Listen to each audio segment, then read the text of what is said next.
Hello everyone, welcome back to GK Today. This is Siya Kumawat and very good morning. So start करते हैं आज का यानी 15th of June के current affairs. तो start करते हैं हमारा सेशन. सो फर्स्ट क्वेश्चन है Sagar Samriddhi is an initiative of which union ministry. Sagar Samriddhi किस केंद्रीय मंत्रालय की पहल है?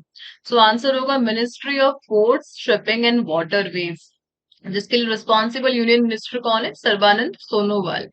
तो जो ministry of ports shipping and waterways है उनका इनिशिएटिव है क्या? सागर समृद्धि. अब बात कर लेते सागर समृद्धि क्या है ये. सो एक्चुअल में it is a online dredging monitoring system है. ऑनलाइन ड्रेजिंग मॉनिटरिंग सिस्टम जिसका एम क्या है? उसका एम है एक्सलरेट करना है वेस्ट टू वेल्थ इनिशिएटिव. किसके? Waste to wealth initiative MOPSW के. फाइन. अब बात हो रही है यहाँ पे यूनियन मिनिस्ट्रीज की बात की जा रही है. तो कुछ यूनियन मिनिस्ट्रीज का हम रिवीजन कर लेते हैं. Just for example ministry of agriculture and farmer welfare. कौन है इसके union minister? Narendra Singh. Then बात करते हैं मिनिस्ट्री ऑफ एजुकेशन. कौन है? धर्मेंद्र प्रधान. और साथ ही साथ ministry of skill development and entrepreneurship, ये भी किसके पास है? धर्मेंद्र प्रधान जी के पास है. बात करते हैं मिनिस्ट्री ऑफ ट्राइबल अफेयर्स, ये किसके पास है? अर्जुन मुंडा जी के पास है. देन बात करते हैं ministry of social justice and empowerment, ये किसके पास है? वीरेंद्र कुमार.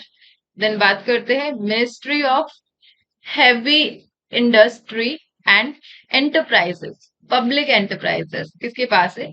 महेंद्र नाथ जी के पास है. इसके अलावा अनुराग सिंह ठाकुर, पीयूष गोयल, अश्वनी वैष्णव, स्मृति ईरानी, राजनाथ सिंह, अमित शाह, मनसुख मांडविया, जयशंकर सुब्रमण्यम, इन सब से तो आप ऑलरेडी नोन है.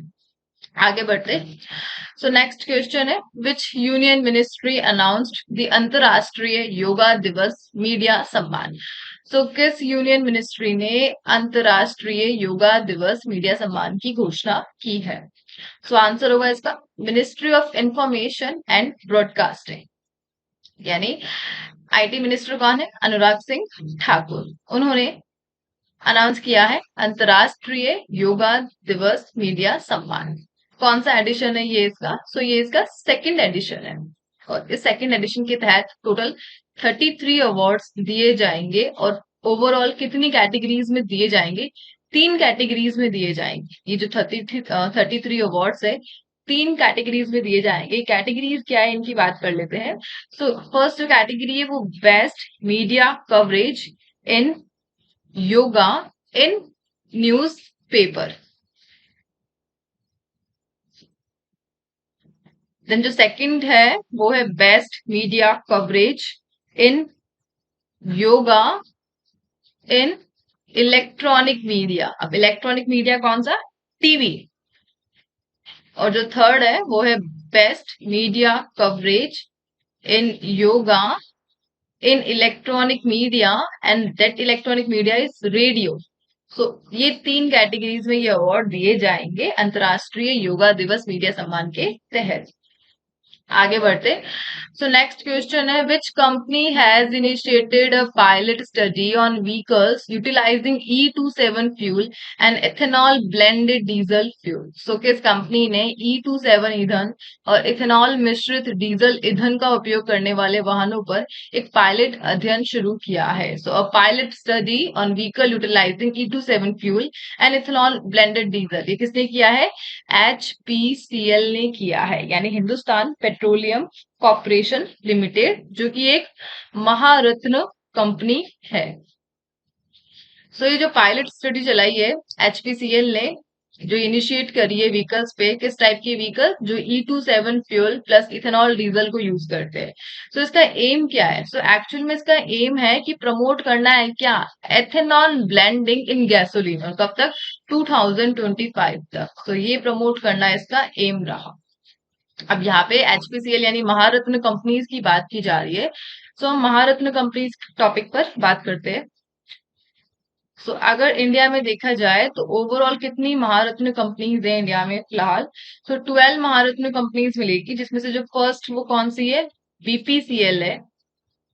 जो बनी आई थी 1952 में आई थी, और लास्ट 12th वाली कौन सी थी, REC थी, जो आई थी, कब आई थी वो आप बताएंगे। और इसी के साथ अदर की बात करें तो ONGC हो गया, BHEL हो गया, CIAL हो गया, गेल हो गया, ये सब किस कैटेगरी में है, महारत्न कंपनीज की कैटेगरी में है। इसके अलावा अगर हम बात करें अदर, तो वो होती है नवरत्न कंपनीज। सो नवरत्न कंपनीज में टोटल कितने, हेल हो गया, हेल हो गया, ऑयल, RVNL, तो ये सब नवरत्न कंपनीज है। फाइन, आगे बढ़ते हैं। नेक्स्ट है, which Indian armed force is said to procure the tactical land radio through innovation for defense excellence IDEX? सो रक्षा उत्कृष्टता के लिए नवाचार के माध्यम से कौन सा भारतीय सशस्त्र बल सामरिक लैंड रेडियो प्राप्त करने के लिए तैयार है, यानी टैक्टिकल लैंड रेडियो? सो आंसर होगा इंडियन आर्मी। अब बात करते हैं टैक्टिकल लैंड रेडियो, ये क्या है, ये वायरलेस रेडियो इक्विपमेंट है जो हेल्प करेगा सिक्योर टैक्टिकल लैंड क्रिएट करने में, और कैसे एरिया में, रिमोट एंड डिफिकल्ट टेरेन में। ठीक है, सो ये इंडियन आर्मी ने करा है, किसके साथ करा है, सो बैंगलोर बेस्ड एक कंपनी है, और उस कंपनी का नाम क्या है, एस्ट्रॉम टेक। सो एस्ट्रॉम टेक के साथ इंडियन आर्मी की ये सेकंड डील है under make in India initiative.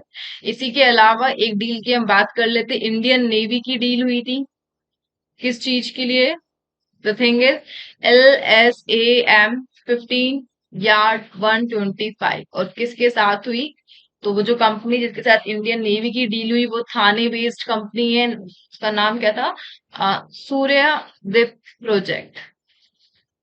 So Indian navy की थाने बेस्ड कंपनी के साथ LSA-15 यार्ड 125 की डील, और इंडियन आर्मी की टैक्टिकल लैंड रेडियो की बैंगलोर बेस्ड एस्ट्रोम टेक के साथ डील। फाइन, आगे बढ़ते हैं नेक्स्ट क्वेश्चन पे। As per a recent study, what is the prevalence of diabetes in India? So recent study के अकॉर्डिंग भारत में जो डायबिटीज है उसकी प्रचलन रेट पूछी जा रही है, सो आंसर होगा 11.4%। अभी जो रिसेंट स्टडी है किसने करी, सो जो स्टडी है ये पब्लिश हुई थी किसमें, Lancet diabetes and endocrinology journal, और according to this 11.4% prevalence of diabetes in India. और हाइपरटेंशन की भी रेट बताई गई थी, वो कितनी बताई गई थी, 35.5%, और प्री डायबिटीज की 15.3%, according to the latest study published in Lancet diabetes and endocrinology journal. आगे बढ़ते, next question, which country passed the ending China's developing nation status act? तो किस देश ने ending China's developing nation status act पारित किया है? सो आंसर होगा USA। सो यूनाइटेड स्टेट का जो सीनेट है उसने हाल ही में ending China developing nation status act को पास किया। क्या करता है ये एक्ट, ये जो एक्ट है ये स्ट्रिप करता है चाइना के डेवलपिंग स्टेटस को, और कहां पर, एट सम इंटरनेशनल ऑर्गेनाइजेशन। इसी के साथ USA का एक एक्ट और आया था, that is the espionage act, यानी जासूसी एक्ट। सो ये जो एक्ट है ये भी किसका है, USA का है। न्यूज में क्यों रहा उसकी बात कर लेते हैं। सो एक्चुअल में ये जो एक्ट है ये फर्स्ट वर्ल्ड वॉर के बाद आया था US के लेजिस्लेशन में। रिलेटेड किससे है ये, तो ये जो एक्ट है ये रिलेटेड है mishandling of sensitive government records concerning to the nation defence, यानी नेशन यानी USA के डिफेंस से रिलेटेड जो गवर्नमेंट रिकॉर्ड है, सेंसिटिव गवर्नमेंट रिकॉर्ड है, उसके मिस हैंडलिंग से रिलेटेड है ये। और ये एक्ट अभी लगा किस पर है, तो USA की फेमस पर्सनालिटी डोनाल्ड ट्रम्प, सो उन पर ये एक्ट के चार्जेस लगे, दैट्स वाई ये न्यूज में रहा। आगे बढ़ते, सो नेक्स्ट क्वेश्चन है, the foundation stone for a fisheries harbour has been laid in which state और UT? तो फाउंडेशन रखी गई किसकी, फिशरीज हार्बर की, किस स्टेट और UT में? तो आंसर होगा केरला में। सो केरला में फिशरीज हार्बर, और इसका जो प्रोजेक्ट कोस्ट है वो कितना आया है, 169.17 करोड़ का कॉस्ट है स्पेशलिस्ट हार्बर के लिए। इसी के अलावा कर्नाटका की एक स्कीम की बात कर लेते हैं। तो जो कर्नाटका की स्कीम है वो है गरुआ ज्योति स्कीम। ये कहाँ की है? कर्नाटका की है। अगर पुरानी स्कीम्स को रिवाइज कर लेते हैं एक बार। सो हमने पढ़ी थी के फोन स्कीम पढ़ी थी, जो कहाँ की थी? केरला की ही थी। इसी के साथ हमने पढ़ी थी integrated water resource action plan. ये किसकी कहाँ का था? हरियाणा गवर्नमेंट का था। इसी के साथ गारंटेड पेंशन स्कीम, ये कहाँ की थी? ये एपी यानी आंध्र प्रदेश की थी। इसी के साथ Huda city centre cyber city metro project, ये कहाँ का है? गुड़गांव का था। और इसी के साथ देवकानम चारू हरितम, ये कहाँ का था? ये भी केरला का था। सो ये हाल ही फिलहाल जो स्कीम्स चली थी उसका रिवीजन हमने किया। आगे बढ़ते। सो नेक्स्ट क्वेश्चन है which state announced a 3 year tax exemption on agricultural income of T. तो किस राज्य ने चाय की कृषि आय पर 3 साल की कर छूट की घोषणा की है? सो ये फेमस है असम की। सो असम की गवर्नमेंट ने किया है 3 year tax exemption on agricultural income of T. और ये जो असम टी है इसको हो चुके टोटल 200 ईयर्स। तो इसी की खुशी में वहां की गवर्नमेंट ने 3 ईयर टैक्स एग्जेम्पशन दिया असम को टी इनकम से, टैक्स से। इसी के अलावा यूपी गवर्नमेंट की बात कर लेते। तो यूपी गवर्नमेंट में यानी उत्तर प्रदेश में होने वाला है international trade show. So international trade show कहाँ पर होने वाला है? उत्तर प्रदेश में होने वाला है। फाइन, आगे बढ़ते हैं नेक्स्ट क्वेश्चन पे। Which country is the host of this year's edition of Miss World pageant. तो इस वर्ष मिस वर्ल्ड पेजेंट की संस्करण का मेजबान कौन सा देश है? सो आफ्टर टोटल 27 ईयर्स, 27 सालों के बाद इंडिया होस्ट कर रहा है मिस वर्ल्ड पेजेंट। यानी 2023 का जो एडिशन है उसे कौन होस्ट करेगा? इंडिया करेगा। 2022 की अगर मैं बात करूं तो कौन थी मिस वर्ल्ड? कैरोलिना बिलावस्का ये थी। और इंडिया की रिप्रेजेंटेटिव कौन थी? सिन्नी शेट्टी। मिस वर्ल्ड में अगर इंडिया की हिस्ट्री देखी जाए तो इंडिया के पास टोटल 6 मिस वर्ल्ड रह चुकी है। कौन कौन? रीता फारिया जो रही थी 1966 में। देन ऐश्वर्या राय बच्चन जो रही थी 1994 में।